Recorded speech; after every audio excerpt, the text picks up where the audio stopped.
Assalamualaikum Coach. Waalaikumsalam. Waalaikumsalam Pak Nur. Sebentar. Ini muka saya masih mendominasi sebentar.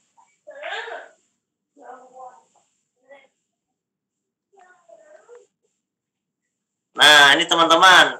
Coach Ruhan ini salah satu leader dan coach, ya, trainer di PT BES. Beliau ini sudah meraih reward, ya. Sudah meraih reward 1 miliar. Nah, lebih jelasnya lagi nanti kita akan langsung bicara dengan Coach Ruhan, ya. Silakan Coach. Mana nih gambarnya? Ada. Oh iya, ini dia. Masya Allah. Lagi di mana Coach? Di rumah ini ya? Di studio ini ya? Di rumah Pak Nur. Ini di studio podcast ini. Tuh. Mana? Mantap. Nah. Trofi BES. Topi ribet. Luxury. Nah, saya akan buka lagi komentarnya orang-orang yang mau belajar sama Coach Ruhan. Silakan Coach. Saya harus ngomong apa ini Pak Nur? Ya, opening aja lah, opening. Oke. Bismillahirrahmanirrahim. Assalamualaikum warahmatullahi wabarakatuh. Oke, teman-teman yang baru bertemu dengan saya hari ini ya, izin memperkenalkan. Waalaikumsalam. Siap. Izin memperkenalkan diri. Nama saya Ruhan ya, Saya lahir di Jombang, Jawa Timur. Nah, tetapi saat ini saya tinggal di Bandung. Ya, saya tinggal di Bandung. Jadi ada alasan kenapa dulu saya merantau. Ya, jadi saya dilahirkan dari keluarga yang sangat sederhana. Jadi saya 6 bersaudara dan saya adalah anak paling bontot, anak ke-6. Kakak yang pertama hanya bisa sekolah sampai sanawiyah. Kakak yang kedua itu ngikut sama paman. Kakak yang ketiga hanya lulus SMP. Kakak yang keempat juga hanya lulus SMP. Kakak yang kelima bisa sekolah karena beasiswa. Dan saya juga bisa sekolah lagi juga karena beasiswa. Nah, kenapa kakak-kakak saya yang lain sekolahnya sebatas itu? Karena sampai disitulah kemampuan orang tua saya menyekolahkan kami. Ya, tapi kami bersyukur punya orang tua yang semangatnya begitu luar biasa, mendidik dengan luar biasa. Jadi alasan saya ke Bandung adalah saya tidak ingin melihat anak saya itu nanti sekolah hanya sebatas lulusan sanawiyah. Saya ingin anak saya itu jangan seperti keluarga saya yang lain. Saya ingin anak-anak saya itu bisa sekolah sampai ke perguruan tinggi. Kemudian saya melihat ekonomi saya kepingin mapan, kepingin punya rumah yang pantas. Terus di keluarga saya itu nggak ada yang punya mobil. Bahkan bapak saya sampai tua pun sepeda motor pun tidak punya. Tetapi saya berpikir berbeda. Saya harus punya mobil. Karena mobil buat saya itu bukan untuk gaya-gaya, tapi itu adalah kebutuhan. Di mana nanti ada keluarga yang sakit, ada tetangga yang sedang sakit urgent. Kalau saya punya mobil, insya Allah saya bisa sedekah. Saya bisa membantu tetangga. Jadi mobil itu menjadi salah satu target saya juga. Itu sebabnya saya pergi merantau. Bagaimana saya bisa punya mobil sendiri, bagaimana saya bisa punya rumah sendiri, saya bisa menyekolahkan anak-anak. Impian saya itu. Kemudian saya merantau ke Bandung dan saya nggak ada pilihan, saya harus bekerja. Saya bekerja di sebuah perusahaan tekstil, lama bekerja di situ. Dan setelah bertahun-tahun, waduh, ini jangankan untuk mencapai impian itu, untuk bisa bertahan hidup saja, kalau sudah bisa ngatur uangnya itu keren, itu sudah keren banget ya. Karena rata-rata rantau itu rata-rata uangnya habis itu selalu sebelum hari gajian. Itu termasuk saya. Itu sebabnya yang saya lakukan adalah sambil bekerja, saya pinjam modal ke koperasi tempat saya bekerja. Saya pinjam uang 5 juta. Kemudian saya putarkan di jualan sepatu. Jadi di sela-sela bekerja itu saya tawarin karyawan, jualan sepatu, biasa 3 bulan lunas seperti itu. Dan ramenya kalau menjelang Lebaran. Jadi kalau bulan puasa rame-rame ngutang sepatu, nanti dibayar 3 kali gitu. Ternyata luar biasa. Mereka cuti pulang kampung dan tidak balik lagi kerja. Ya akhirnya bablas sepatunya, bablas modalnya, utang koperasi 5 juta. Nah, itulah resiko-resiko usaha. Usaha apapun selalu ada risiko. Kemudian bagaimana saya terus berpikir bagaimana impian saya tercapai, tidak boleh terhenti di sini. Akhirnya saya menambah pekerjaan lain, saya ngasih les-les privat ke anak-anak SMP dari rumah ke rumah, ya, les matematika, waktu itu les bahasa Inggris, makanya. Kemudian saya juga buka jasa desain grafis. Nah, saya punya keterampilan untuk menggambar. Saya buka seperti itu. Kemudian kalau hari libur saya maklaran. Ada orang jual motor, jual mobil, jual tanah. Pokoknya waktu itu nggak ada nganggur. Saya lakukan apapun untuk bisa mencapai apa yang saya impikan. Dan ternyata 11 tahun saya melakukan itu luar biasa. Belum juga dapat impian itu. Dan akhirnya saya sekolah lagi. Dan kemudian akhirnya saya nyambi-nyambi sebagai dosen bantu, sebagai guru bantu di beberapa perguruan tinggi. Ya, akhirnya saya ngajar juga. Akhirnya dari banyak pekerjaan itu pelan-pelan saya mulai memiliki apa yang saya punya. Mulai bisa kredit motor, mulai bisa kredit mobil, mulai bisa KPR, kredit rumah. Walaupun rumah itu kecil banget ya, tapi minimal itu sudah mewujudkan impian saya. Tetapi ketika semua saya ambil dengan cara kredit seperti itu, puyengnya setengah mati. Ya, kadang-kadang kita sedang tidak punya uang, itu 2 hari lagi sudah waktunya bayar, gitu kan? Udah stres luar biasa. Baru juga bayar cicilan motor, sudah kebayang cicilan mobil, habis begitu cicilan rumah. Wah, stresnya luar biasa.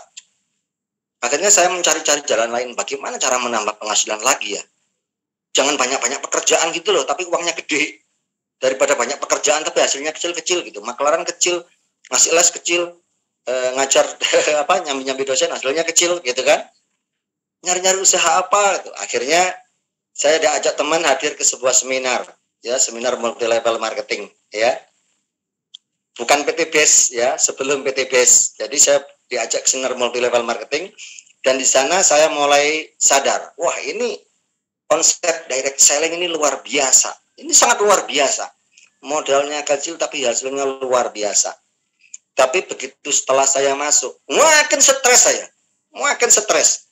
Bukan malah untung tapi malah banyak utang.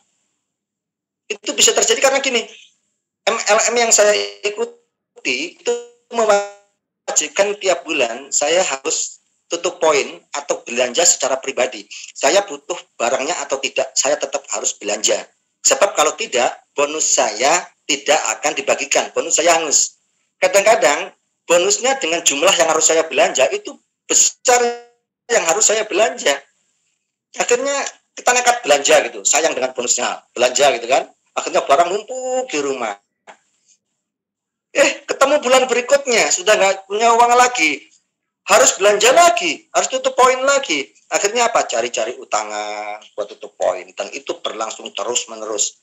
Akhirnya dari situ saya berpikir, ini kok bukan malah banyak uang, kok malah banyak utang. Saya pikir ini bukan trauma sama MLM, Mbak. Konsepnya. Ya betul.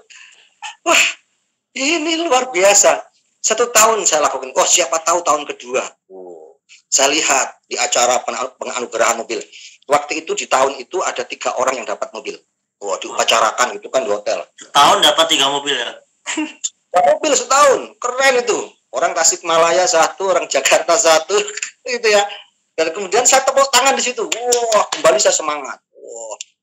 Kemudian tahun ketiga, tahun keempat, lama-lama saya sadar, kenapa yang dapat ke orang itu lagi ya? Kenapa orang-orang seperti saya kok nggak dapat? Oh, ternyata memang konsepnya buat orang ukuran saya itu terlalu berat. Dan akhirnya karena stres, Pak Nur, saya waktu itu sampai saya sakit. Jadi saya sakit, kemudian sakit itu memicu penyakit saya yang tidak saya ketahui sebelumnya, bahwa saya adalah penderita autoimun, di mana saya kehilangan rambut, saya kehilangan kulit, semua sendi saya mengeras. Ternyata itu sudah terjadi belasan tahun, dan kemudian sejak saat itu 4 tahun saya tidak bisa bekerja, 4 tahun saya tidak bisa beraktivitas untuk mencari uang. Bahkan untuk sholat pun selama 4 tahun saya hanya menggunakan kedipan mata, karena tangan tidak bisa bergerak selama 4 tahun. Sementara di rumah saya ada istri, ada anak yang tetap harus makan, yang tetap harus bayar sekolah, yang tetap harus bayar cicilan, yang tetap harus bayar listrik. Sementara saya tidak bisa melakukan apapun 4 tahun. Dan selama 4 tahun itulah, Pak Nur, saya sadar bahwa saya adalah seorang penjual yang hebat. Justru ketika saya sakit, saya mengenali potensi saya bahwa saya adalah seorang penjual yang hebat. Selama 4 tahun saya hidup dari jualan, Pak Nur. Yang pertama kali sambil sakit, Pak, ya? TV tabung yang saya jual di rumah saya. Jadi TV tabung saya jual di rumah saya. Ini bukan penjual hebat, jual-jual barang di rumah. Iya, akhirnya uangnya sudah habis, ganti apa lagi, ini sofa, kursi, jual, semuanya laku, nggak ada yang nggak laku. Sampai pada akhirnya rumah itu sudah nggak ada apa-apanya lagi, sudah kosong semua, sementara keluarga tetap harus makan, anak tetap harus sekolah, kondisi saya harus tetap sakit, dan saya harus berobat terus. Kemudian saya musyawarah dengan istri, sepakat untuk menjual rumah. Akhirnya saya juga sadar, Pak Nur, akhirnya saya tahu bahwa rumah pun saya bisa jual hanya dalam waktu setengah hari. Berarti penjual yang hebat ya, Pak, ya, handal ya? Handal. Saya iklankan pagi jam 10 itu sudah ada orang Cimbulit datang bawa uang cash. Wah, bisa hebat begini. Nah, setelah laku beberapa hari kemudian barulah saya tahu ternyata saya menawarkan harga rumah saya itu terlalu murah, 50% dari harga pasaran. Karena saya tidak tahu dunia luar, makanya orang datang nggak nawar. Dan saya hidup, saya berobat, saya menyekolahkan anak dari uang hasil jual rumah. Dan lambat laun uang hasil jual rumah itu akhirnya habis pula. Akhirnya habis pula karena obatnya mahal, Pak Nur. Akhirnya tidak ada pilihan lain, saya hidup dari berhutang. Saya berdoa mudah-mudahan ada orang lain yang masih mau percaya sama saya dan masih utang sama saya. Akhirnya saya kenal dengan mantan bos saya bekerja dulu, orang dari Padang. Saya hubungi beliau bahwa kondisi saya sakit, saya butuh uang untuk berobat. Akhirnya beliau berkenan meminjamkan uangnya setiap bulan untuk biaya hidup saya. Padahal beliau tahu saya sudah tidak punya apa-apa lagi dan saya tidak bisa bekerja. Tapi beliau masih berkenan memberikan pinjamannya. Ya, mudah-mudahan jasa beliau menjadi amal kebaikan yang bisa menghantarkan beliau ke surga, karena saat ini beliau sudah wafat. Ya. Dan akhirnya saya hidup dari berhutang itu. Hutang itu mulai 10 juta, 80 juta, sudah mulai nggak kepikir. Akhirnya menggulung ratusan juta, sehingga sampai menembus, sehingga senilai 640 juta. Dan ketika saya dirujuk ke Singapura untuk berobat, saya sudah mengatakan sama dokter, nggak mampu, dok. Saya sudah tidak punya apapun di rumah ini. Tabungan sudah nggak punya. Akhirnya saya pasrah dengan dokter yang ada. Dan saya pesimis untuk bisa mengembalikan hutang dalam kondisi sakit seperti itu. Tapi beruntunglah di rumah saya ada seorang perempuan yang sangat luar biasa, yang belasan tahun menemani hidup saya dalam kondisi seperti itu, tidak pernah mengeluh. Dia adalah istri saya, dia yang selalu menguatkan saya. Ya, kalau kata dokter nggak ada obatnya, jangan terlalu percaya. Lebih percayalah pada Allah ya, karena kita pernah ngaji. Allah bilang kalau Allah turunkan penyakit, itu beserta obatnya. Mungkin obatnya bukan dokter yang temukan, mungkin kita sendiri, mungkin ayah sendiri yang temukan. Bayangin, dalam kondisi belasan tahun saya menjadi beban keluarga, beban istri, saya tidak pernah sekalipun mendengar istri saya mengeluh. Dia selalu menguatkan saya, menyemangati saya. Hal seperti itulah yang membuat setiap malam saya berpikir, ya Allah, jika saya harus mati dalam kondisi sakit dan menyelesaikan hutang sebanyak itu, maka hutang itu akan menjadi warisan seorang perempuan yang sangat baik di dunia ini. Saya nggak rela, ya Allah. Saya minta kepada Allah waktu itu, ya Allah, berikan saya sehat. Berikan saya sehat itu saja. Berikan saya sehat itu saja, supaya saya bisa bekerja, supaya saya tidak meninggalkan warisan hutang itu kepada istri saya. Karena dia adalah wanita terbaik di dunia ini.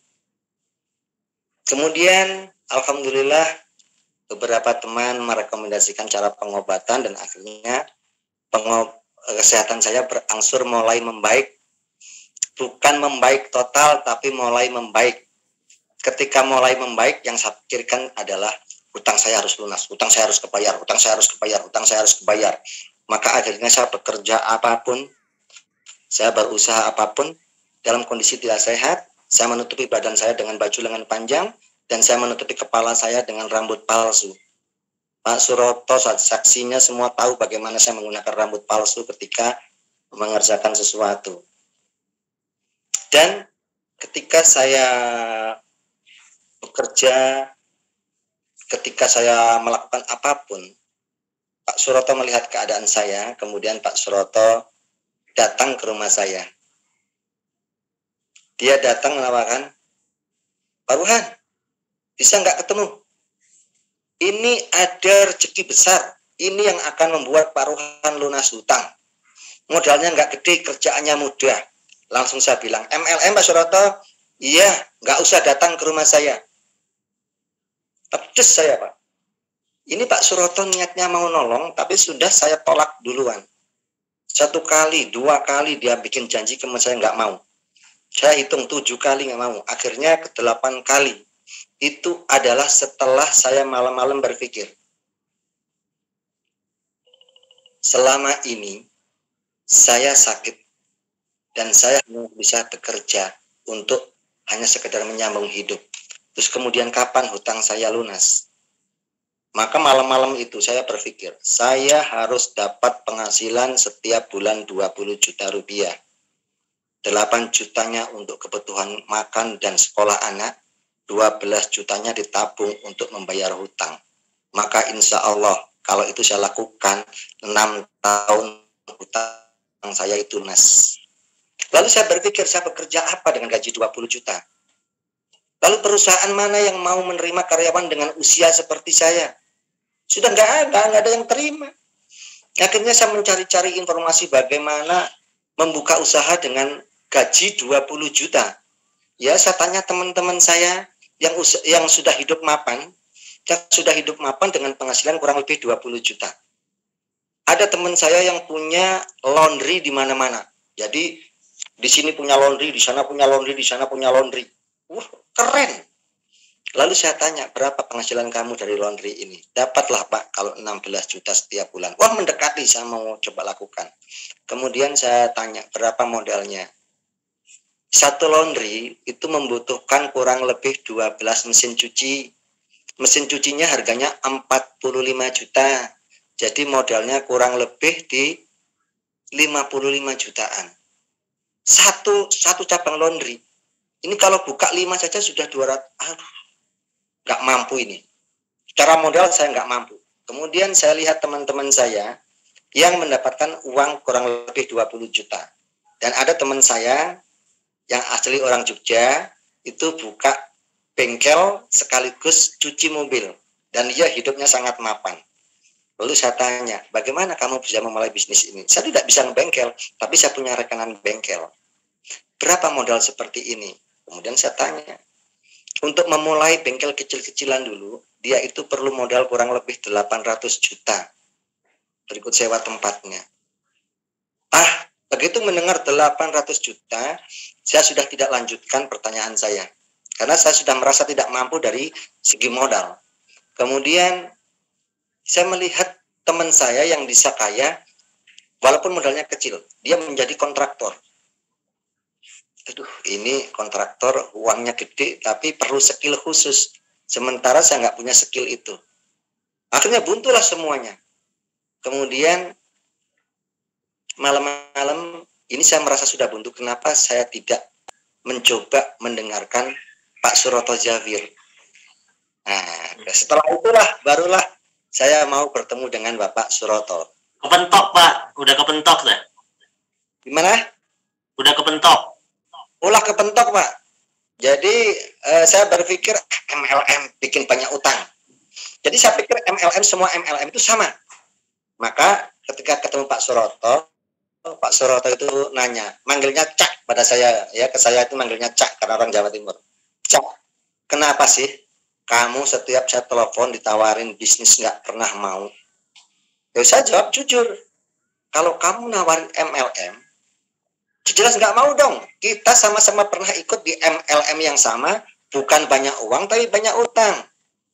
Bayangin tiap bulan tutup poin, walaupun sudah nggak punya uang, wajib dari utangan buat tutup poin. Dan faktanya kamu dan saya sama-sama banyak utang, bukan banyak uang. Iya betul juga sih kata Pak Suroto.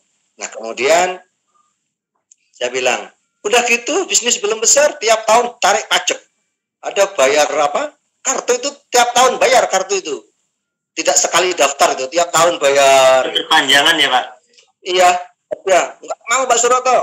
Coba cari bisnis lain ada nggak? Bakso kayak apa gitu. Kemudian Pak Suroto bilang, Cak, sekarang kan eranya sudah bukan matahari bisnisnya. Sekarang bisnis binari yang jaringan satu kiri satu kanan seperti itu. Nah, terima kasih. Masih saya bantah Pak Suroto. Suroto mau matahari mau binari sama saja. Nih sebelumnya kamu juga ngajakin bisnis saya binari. Saya kepingin punya mobil yang harganya 150 juta. Karena saya sedang sakit. Sakit saya semakin parah kalau saya kena sinar matahari, kalau saya angin-anginan. Syaratnya 25.000 di kiri, 25.000 di kanan. Ya memang ada. Reward 150 juta itu ada Pak Suroto. Tapi kalau syaratnya 25.000 kiri, 25.000 kanan, kapan saya dapatnya? Saya ini orang buru-buru yang kepingin dapat uang gede cepat. Gitu. Kemudian Pak Suroto bilang sama saya, menurut Pak Ruhan, syarat seperti apa yang menurut Pak Ruhan mampu dan Pak Ruhan cepat bisa dapat. Kemudian saya tanya, kalau dapat mobil 25.000 saya nggak mau, itu terlalu berat. Menurut Pak Ruhan berapa yang ringan, yang menurut Pak Ruhan bisa capai dalam waktu cepat? Ya kalau 5.000 kek, atau 3.000 kek, itu lebih mudah dicapai kalau 3.000 seperti itu. Kemudian setelah itulah Pak Suroto, benar Pak Ruhan, benar. Kalau 3.000 Pak Ruhan mau lakukan, kalau 3.000 dapat mobil. Mau Pak Suroto, asal itu benar. Asal Pak Suroto yang jamin, saya yang jamin. Kalau Pak Ruhan tembus 3.000 nggak dapat mobil, saya kembalikan uang Pak Ruhan. Kemudian, benar toh ya, 3.000 saya pasti dapat mobil ya. Sayangnya bukan dapat mobil Pak Ruhan. Dapat apa? Dapat motor, dapat mobil 150 juta, dapat mobil besar yang 500 juta, dan dapat rumah 1 miliar. Wah, saya bilang gitu langsung. Benar. Kemudian barulah Pak Suroto menerangkan coret-coretannya. Kemudian setelah itu, barulah saya berpikir bagaimana saya menggarap bisnis ini. Karena saya melihat inilah peluang saya bisa membayar hutang dan punya mobil 150 juta. Tidak berpikir Pajero, tidak berpikir luxury sama sekali. Karena itu yang paling urgent buat saya. Dan akhirnya setelah saya memperbaiki mindset saya tentang multi level marketing yang tadinya negatif semua, saya coba berpikir positif tentang MLM, kemudian saya lakukan, dan kemudian saya minta izin ke Pak Suroto untuk memberikan waktu 1 hari saja.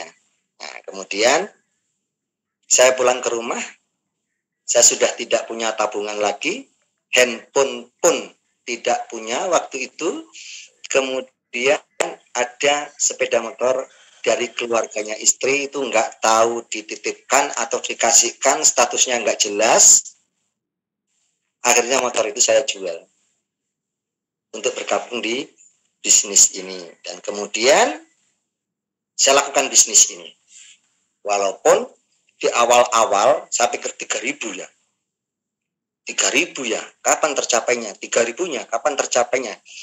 Kemudian Pak Suroto bilang, Pak Ruhan, kalau mau berhasil dalam bidang apapun, selalu utamakan cara berpikir, mindset. Jangan berpikir 3.000-nya, tapi berpikirlah yang saya ajak, toh cuman 2 orang. Jadi jangan mikir 3.000 poin, 3.000 aja. Toh kewajiban saya cuman mikir ngajak 2 orang. Toh 3.000 itu dari 2 orang itu. Nah, kemudian dari situlah saya mengajak teman-teman saya, dan akhirnya saya lakukan, saya dapat tukang mie ayam 1, kemudian yang kedua saya mengajak lagi siapa gitu, akhirnya ada ponakan ya, akhirnya saya ajak, saya paksa, saya ajak gitu, dan akhirnya alhamdulillah saya fokus hanya pada 2 orang, tidak berfokus, tidak memikirkan waduh kapan 100 poin, kapan 300 poin, kapan 3.000 poin, enggak. Saya hanya fokus, tugas saya adalah 2 orang. Kemudian bantu 2 orang, enggak mikirin poin, bantu kerja aja begitu.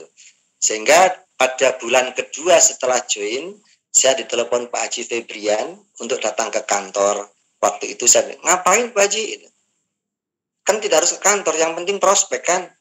Pak Ruhan ini gimana? Pak Ruhan, kalau mau ambil mobil itu harus tentukan warnanya. Soalnya di sini ada warna putih, ada warna silver, ada warna hitam. Pak Ruhan mau ambil mobil yang mana? Emang saya udah dapat Pak Haji. Loh, gimana sih? Gitu. Akhirnya disitulah saya baru tahu kalau ternyata saya dapat mobil di bulan kedua. Dan itu adalah mobil impian saya. Akhirnya dengan mobil itulah saya mulai melakukan bisnis ini lebih cepat.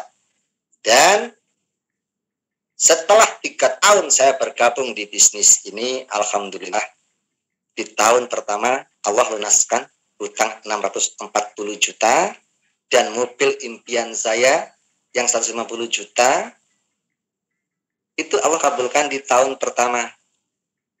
Dan kemudian bonusnya di tahun pertama adalah 1 unit Pajero ya. Dan kemudian saya minta untuk bayar utang, ya, untuk saya bayar utang. Waktu itu kemudian sampai 3 tahun terakhir ini, kalau dijumlahkan, total bonus yang masuk ke rekening itu kurang lebih di angka mendekati 600 juta. Kemudian total reward itu motor 3 kali, kemudian mobilio 3 kali, kemudian Pajero, kemudian rumah 1 miliar itu 1 kali. Jadi kalau ditotalkan itu 2 miliar 10 juta rupiah dalam waktu 3 tahun. Ya, ternyata apa yang kita tidak suka boleh jadi itu adalah jalan yang ditunjukkan untuk kita. Jadi kalau Anda kepingin mendapatkan hasil yang baik, lakukan seperti yang saya lakukan, merubah cara pandang terhadap sesuatu. Ketika saya memandang sebuah konsep direct selling atau LM, nambah hutang, susah. Dan bertahun-tahun saya hidup susah. Dan ketika saya mengikuti saran Pak Suroto, cobalah merubah cara pandang, merubah cara berpikir. Kemudian saya merubah mindset, saya coba berpikir positif tentang PT Best ini. Dan alhamdulillah, dengan cara berpikir positif, hasilnya juga positif. Berpikir baik, hasilnya baik. Ya, jadi yang ingin saya pesankan kepada kawan-kawan yang hari ini belum join, ya, kenapa saya bisa seperti ini? Ya, yang pertama adalah saya mau merubah cara pandang terhadap bisnis multi level marketing atau penjualan produk langsung berjenjang PT Best. Yang tadinya saya pandang negatif, saya coba pandang ini sebagai hal yang positif. Yang kedua, bahkan ketika saya tidak pegang uang pun, saya munculkan keberanian saya untuk menjual motor saya untuk gabung di bisnis ini. Coba renungkan baik-baik. Kalau waktu ditawarin bisnis ini dan saya melihat ini bisnis bagus, kemudian saya hanya mengatakan, bagus sih bagus, tapi uangnya dari mana buat daftar, buat belanja 2 juta. Orang habis sakit makan aja susah, utang masih numpuk, jangankan buat daftar. Buat bayar sekolah besok pagi, buat makan besok pagi aja, belum tentu ada. Kalau saya hanya bisa bilang begitu, dan tidak berani mengambil keputusan, tidak berani jual motor, saya yakin Anda juga yakin kehidupan saya pasti tidak berubah seperti ini. Jadi yang paling penting ketika mau sukses adalah keberanian untuk memulai dan melakukan sesuatu itu sendiri. Ya, jadi kalau mau berhasil menjadi seorang pengusaha, menjadi seorang pebisnis, bukan harus dengan modal besar, bukan harus punya bakat khusus, bukan harus turunan pengusaha. Saya kan bukan turunan pengusaha, saya nggak ada bakat. Tidak seperti itu. Yang penting Anda punya keberanian untuk memutuskan dan memulainya. Yang kedua, Anda harus punya ilmu untuk membesarkannya. Bisnis hanya jangan dimulai, tapi harus dibesarkan. Anda mau sukses di akhirat harus dengan ilmu. Anda mau sukses di dunia harus dengan ilmu. Kenapa harus dengan ilmu? Ya, karena dalam melakukan bisnis ini Anda harus berinovasi, Anda harus bersaing. Kalau Anda banyak ilmu, Anda akan bisa berinovasi, Anda akan bisa memenangkan persaingan. Di dalam melakukan bisnis ini tidak mudah, tentunya banyak kendala di dalamnya. Tetapi orang yang punya ilmu, dia tahu persis caranya keluar dari kendala itu. Orang yang tidak punya ilmu mengatakan susah dan berhenti di situ dan dia gagal. Dan di bisnis ini untuk mendapatkan ilmu, Bapak Ibu bisa dapatkan gratis setiap hari. Setiap hari ada Zoom. Setiap saat Anda bisa belajar dari YouTube Best Official.